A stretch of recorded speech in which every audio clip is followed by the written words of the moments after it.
जब रुक्मणी जी का ठाकुर जी से विवाह होना था ना, तो ठाकुर जी तो पहले हरण करके ले गए रुक्मणी जी को।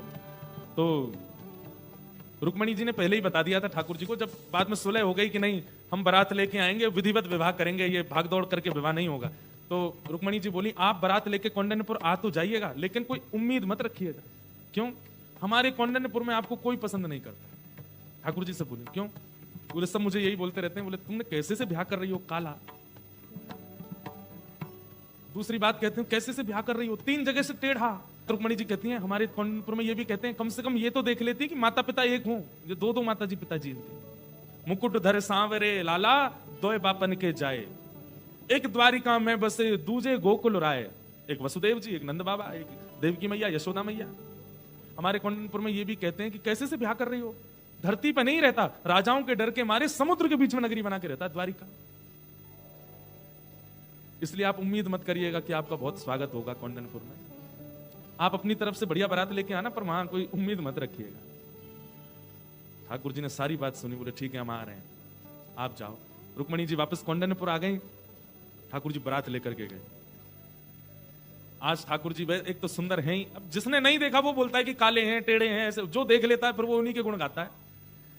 तो ठाकुर जी आज एक तो हैं सुंदर, ऊपर से दुल्हा बन के गए, सहरा वेरा पहन के गए। तो फिर भी रुक्मणी जी की माता जी ने 2-4 माताओं से कहा देखो अच्छा नहीं लगता, जमाई आ रहे हैं, द्वार पे खड़ी हो जाओ, थोड़ा माताएं तो चली जाओ बाहर, पुष्प वर्षा कर देना। तो जो माताएं बाहर गई ना वो भी मुरझे हुए फूल लेके गई। बोले कार्य पे क्या डालना है, ऐसे डाल देंगे।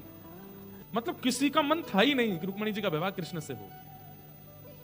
बारात आई, सब यदुवंशी नाच रहे हैं। अब यदुवंशी तो सब सुंदर, लोग बात करें, बोले यदुवंशी तो सब सुंदर हैं। बोले यही सुंदर हैं, वो सुंदर नहीं है, काला है, हमने सुना है काला है, ऐसा है वैसा है।